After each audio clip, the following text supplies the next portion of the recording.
Dado o horário regimental, declaro aberta a sessão do dia 29 de julho de 2024 da primeira Câmara do Conselho Administrativo Tributário. Primeiramente, meu bom dia a todos, conselheiras, conselheiros, representantes fazendários, secretário de Câmara e todos aqueles que nos acompanham. Nós temos em apreciação um processo em retorno, dois processos na pauta ordinária. Vamos dar início, então, como não temos advogados presentes, pela pauta ordinária. Em apreciação, item 1 da pauta, processo 4011-9015-10332, contendo recurso voluntário 1569/2024, em que é recorrente Oliveira e Santos Transporte e Logística Limitada, solidário Denise Batista de Oliveira Costa, representante do sujeito passivo não se faz presente, representante fazendário doutor Wilson Pereira, meu bom dia, conselheiro relator, conselheiro José Eduardo, em substituição, conselheiro Ivone. Com condições, doutor Zé Eduardo, o relatório, por gentileza. Bom dia, senhor coordenador. Bom dia, doutor Adriano, doutor Moisés, doutor Ricardo. Bom dia, doutor Wilson, presidente da Fazenda, Rayane, secretário de Câmara, e a todos que nos acompanham. Bom, esse caso aqui, senhor coordenador, o sujeito passivo omitiu o pagamento do ICMS referente ao exercício de 2019, referente a janeiro a abril de 2019, na importância de 21.835,71 centavos, em razão de escrituração indevida, a título de crédito outorgado em decorrência da utilização irregular do benefício logo produzir, subprograma do produzir, incentivando operações indevidamente, conforme notas em anexo. Em consequência, deverá pagar o valor emitido juntamente com a penalidade e os acréscimos legais, conforme os demonstrativos, e que estão em anexo aqui ao auto. Temos aqui a descrição complementar do auto, né, onde abrange, explica a autuação, né, da motivação e a motivação legal, inclusive. O sujeito passivo foi aqui arrolado um devedor solidário, né, como co-obrigado, Denise Batista de Oliveira Costa. O sujeito passivo apresentou sua impugnação, onde ele fala de insegurança na determinação da infração e o cerceamento ao direito de defesa. Ele explica aqui a razão de ter aqui alegado isso, né? Fala em relação ao auto de infração, ele questiona a autuação em si, né? E é, fala até de questões de mérito, né? Aí, nessa parte dessas nulidades aí. Questiona a multa que foi aplicada, requer a exclusão do solidário, né? Julgado singular, com base no que foi apresentado aí pelo sujeito passivo, né? Apenas na sua peça, sem maiores matérias de prova em si, né? Apenas fez essas alegações. O julgador singular, analisando aqui o que foi apresentado pelo sujeito passivo, afastou as nulidades e, no mérito, julgou pela procedência integral do auto de infração. O sujeito passivo ele apresentou seu recurso, né? Onde ele questiona basicamente os mesmos temas que ele apresentou lá na sua impugnação, né? Fala de nulidade, fala do mérito e requer a exclusão do solidário. E nesse processo aqui, o processo foi encaminhado em resolução para o sujeito passivo, né, para que ele juntasse aos autos contratos de realização de atividades previstas para distribuição, logística e armazenamento e agenciamento de cargas no período do levantamento, bem como conta de notas fiscais das operações, tanto de remessa para depósito quanto devolução e entrega, além de notas fiscais para o serviço de agenciamento.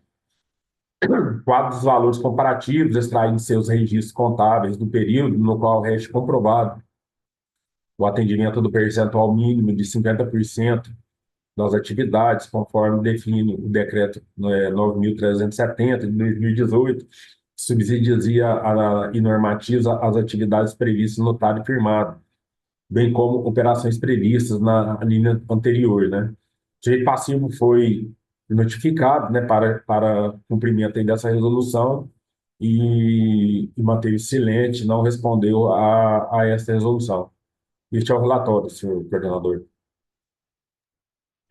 Obrigado, então, doutor Zé Eduardo. Doutor Wilson.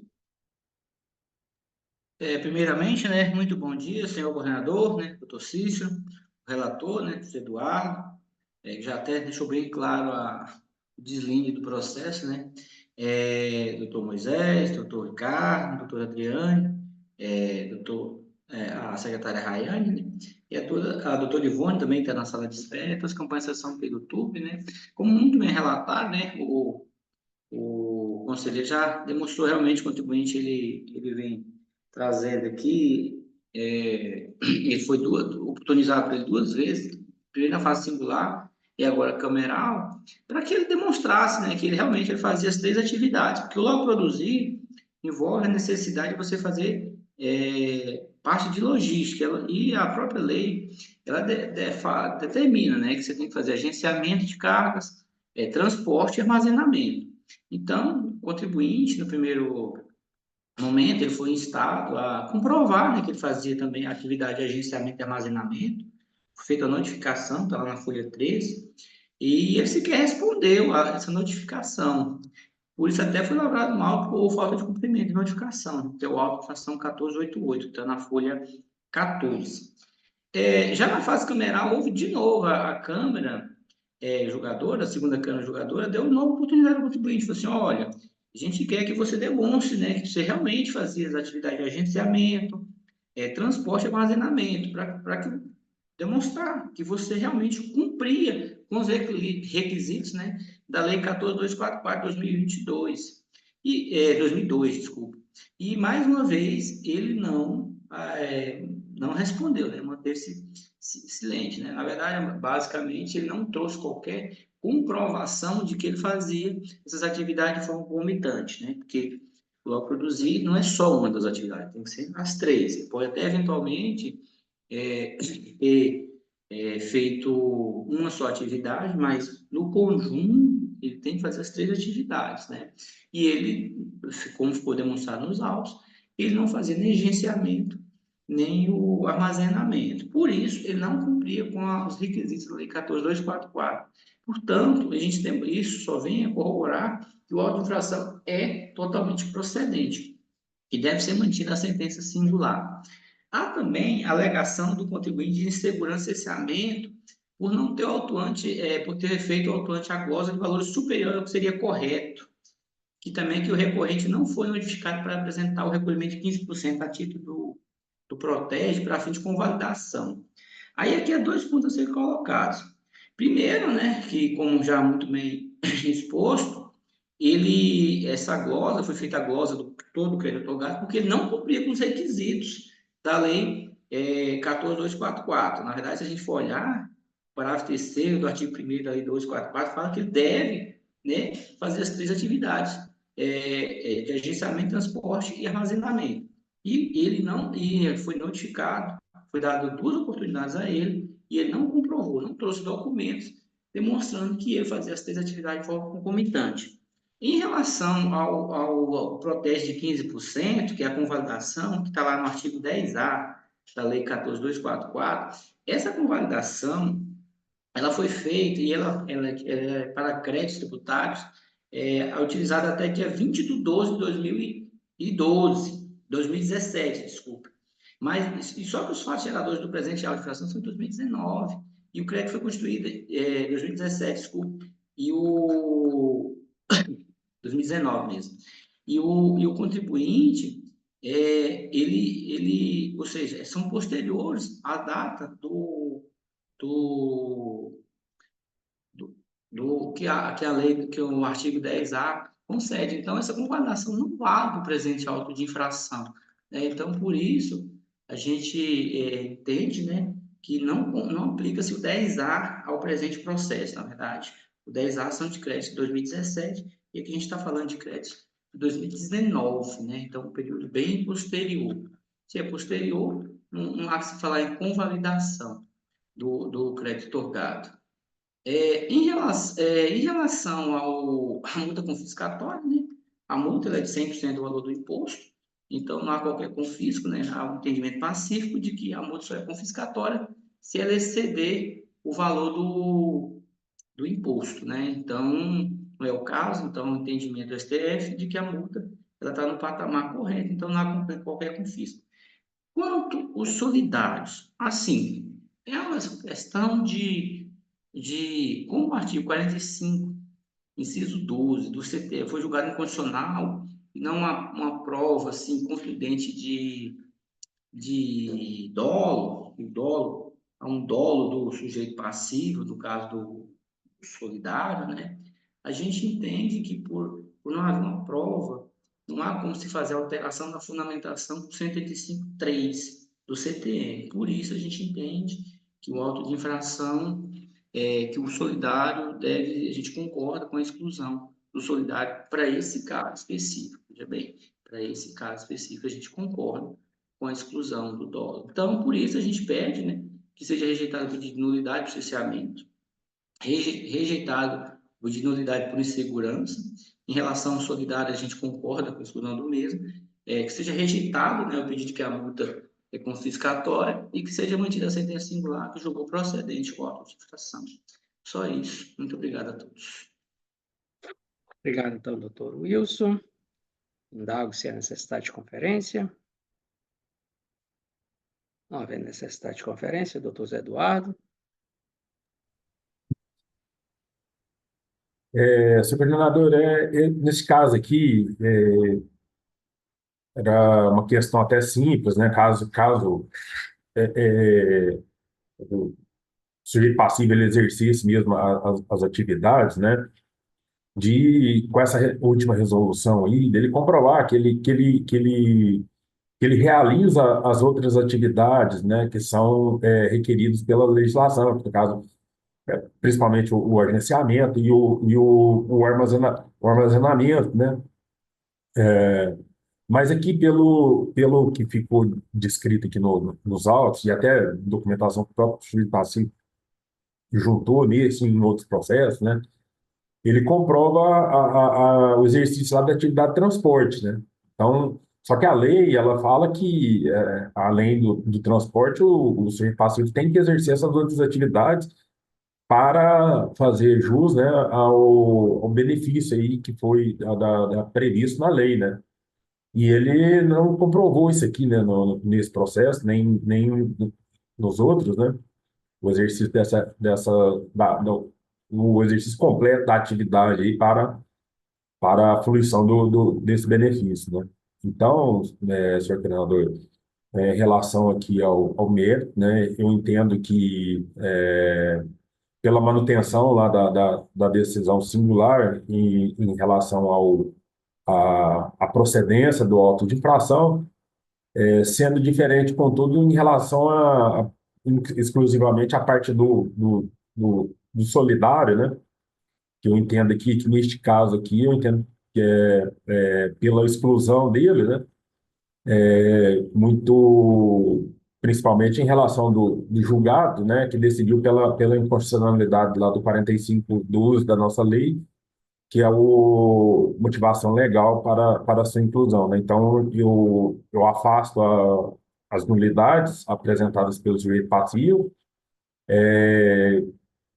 entendo pela exclusão do solidário e no mérito pela procedência do auto de infração.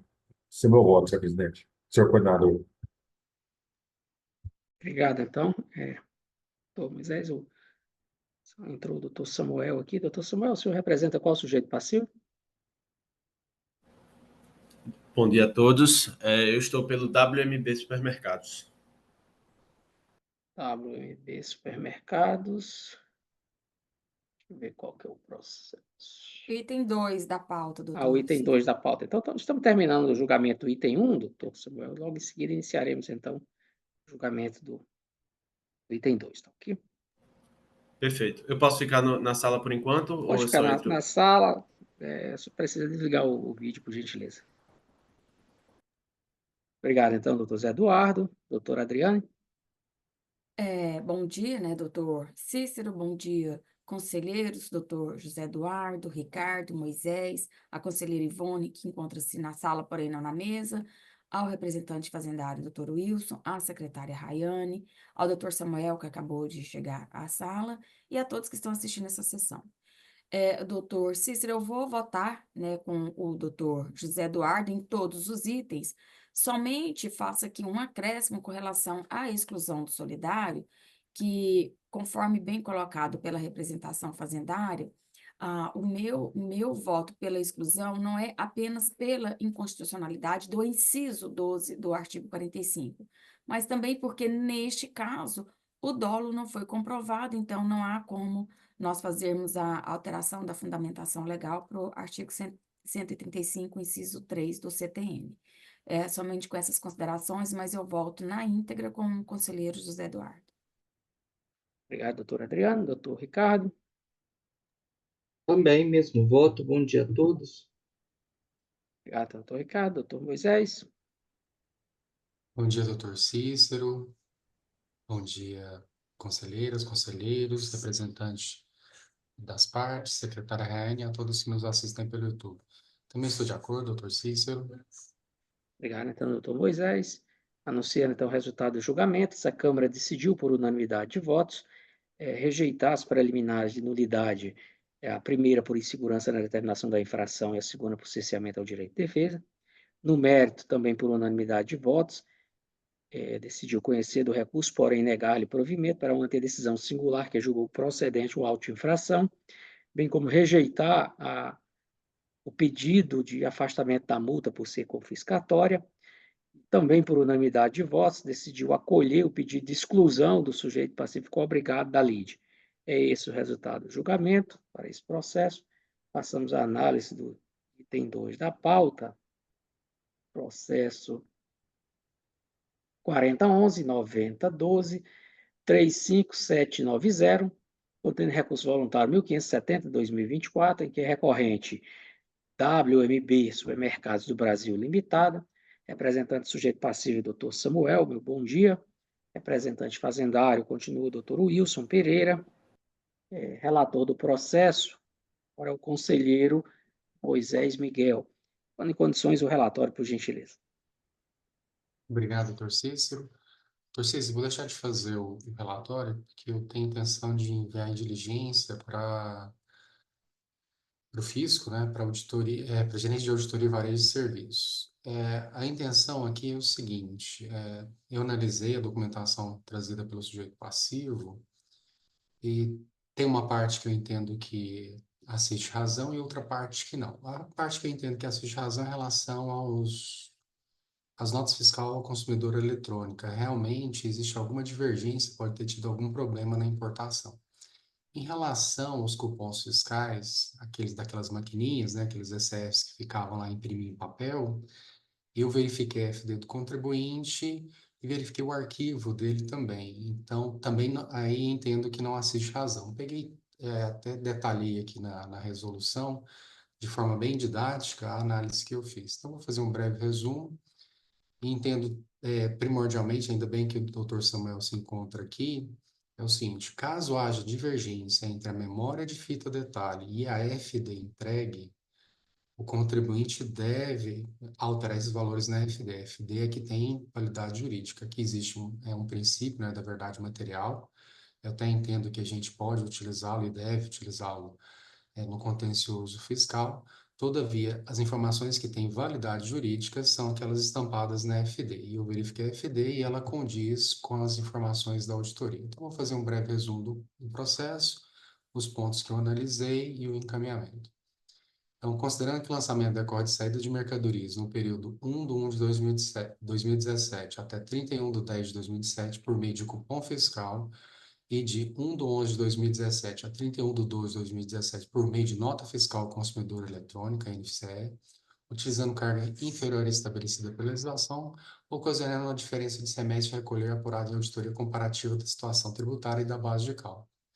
Considerando que o sujeito passivo, em seu recurso voluntário, continua alegando divergências na auditoria, e aí eu venho na primeira parte. Considerando que o arquivo juntado pelo recorrente, planilha, cupom fiscal, itens divergentes, ponto XLSX, folha 173, analisando por amostragem 3 itens para verificar a sua alegação, não foi encontrada divergência em sua FD entregue. E aí eu cito aqui, né? Cito o número do SF, o COO, o dia, e aqui eu citei o omeprazol. Acho que é o primeiro, peguei os primeiros itens lá, né? E fui pulando.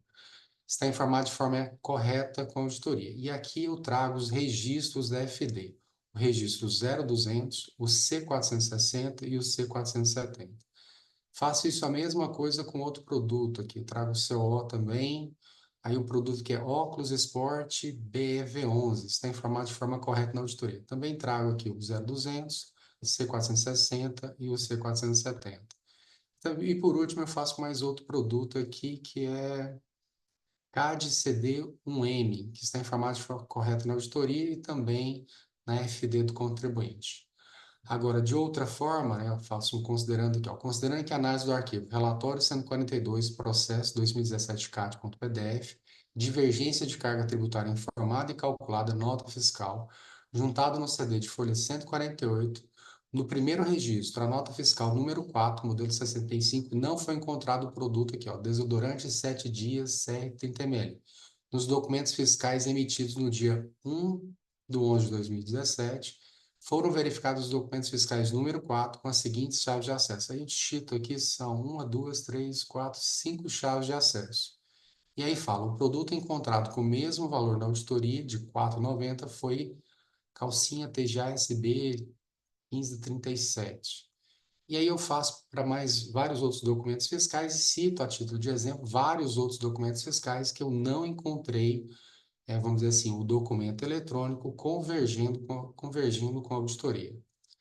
E aí eu falo, né, para ter mais certeza das alegações do contribuinte, realizei a auditoria no Arquimag somente no mês de novembro de 2017. Importante, a FD e as notas fiscais do consumidor eletrônico, modelo 65 desse mês, fazendo a consistência, categorização e depois gerando um relatório 142. Todavia, não foi encontrado o mesmo resultado.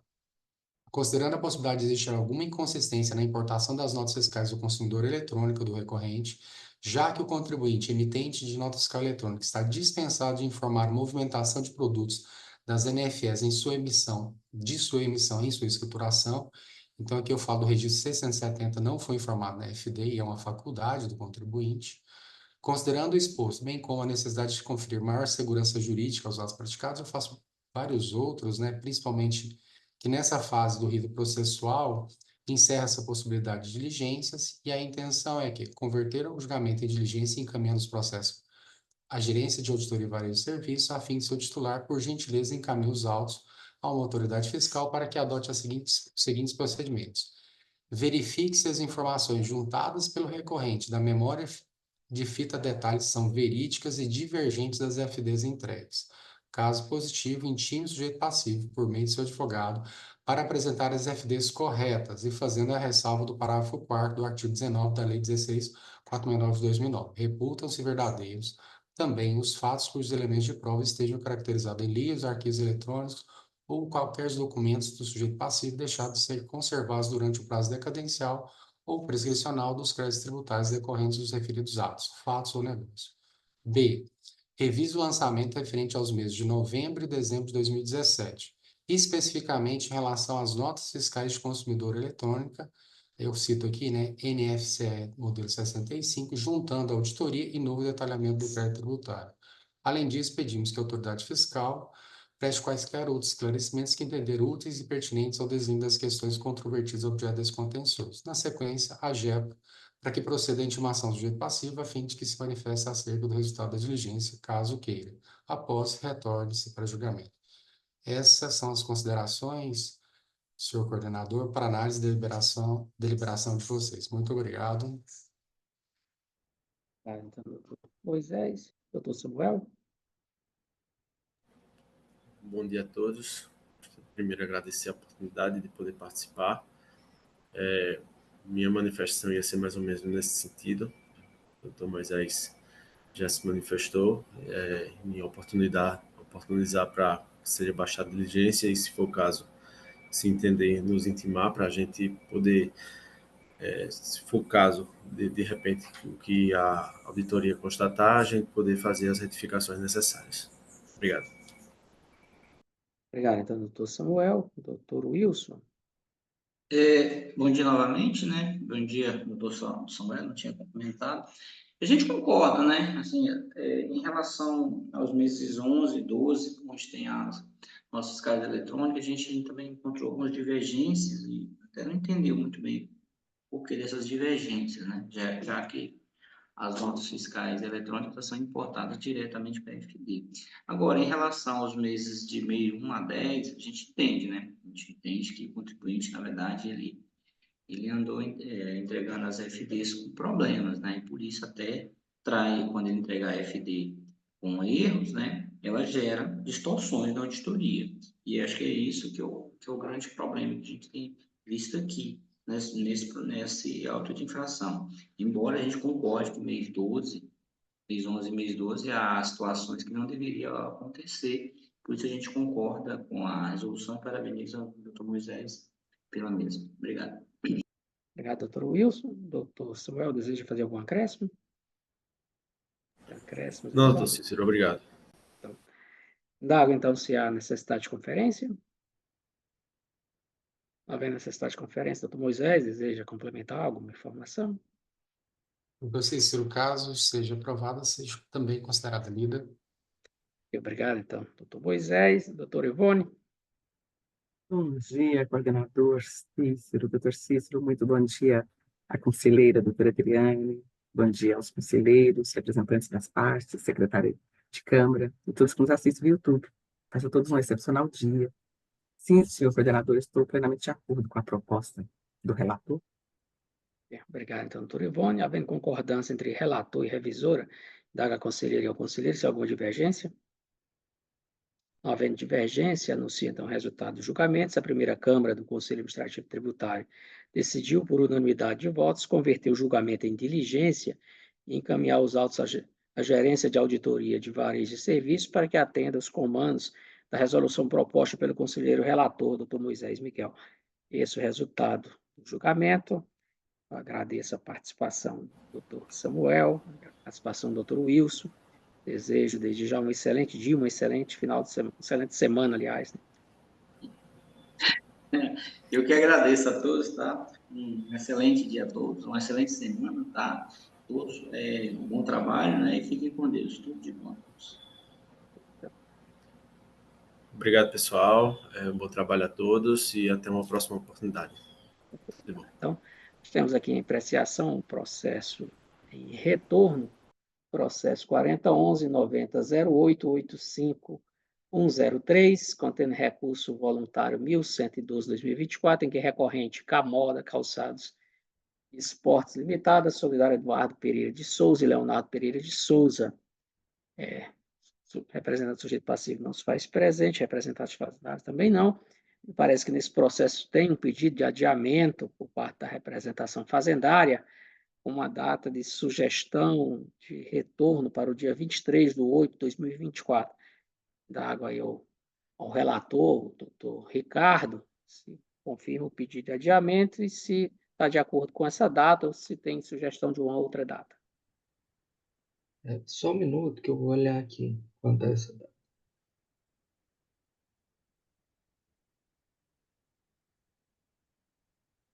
Pode ser essa data, sim. Processo em turno. Todos estão de acordo com essa data ou tem uma sugestão de outra data?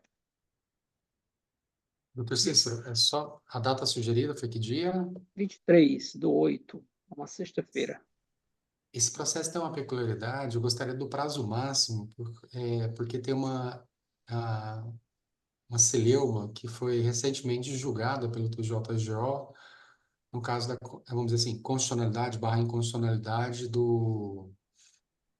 de FAO do Simples Nacional. Então, eu lembro que esse processo tem uma questão de juntada de documentação dos acórdons, né, proferidos pelos desembargadores, e eu gostaria do prazo máximo, se possível. Doutor Gostaria de ver Ricardo, também o doutor se Ricardo. concorda, aí seria para o dia Concordo. 29. Concordo. Todos de acordo, então, com a data do dia 29? Então, fica determinado então, o adiamento do julgamento, atendendo solicitação aí da parte interessada, fica no retorno para julgamento no prazo máximo, o prazo previsto aí no inciso 2 do parágrafo 2º do artigo 22 do Regimento Interno, ficando retorno, então, para o dia 29/8 de 2024. Esse é o resultado para o julgamento. Esse processo, não. Nós temos ainda para ser deliberados a aprovação aqui de acórdãos.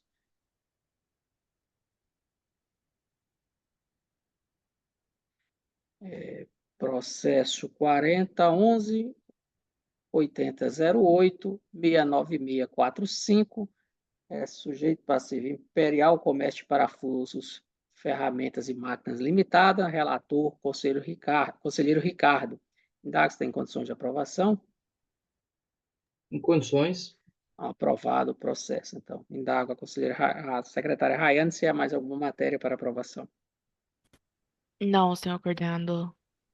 Então, não havendo mais matérias a serem deliberadas na sessão de hoje, declaro encerrada a presente sessão, convocando outra para amanhã, às 8h30. Desde já agradeço a participação de todos, desejo um excelente dia.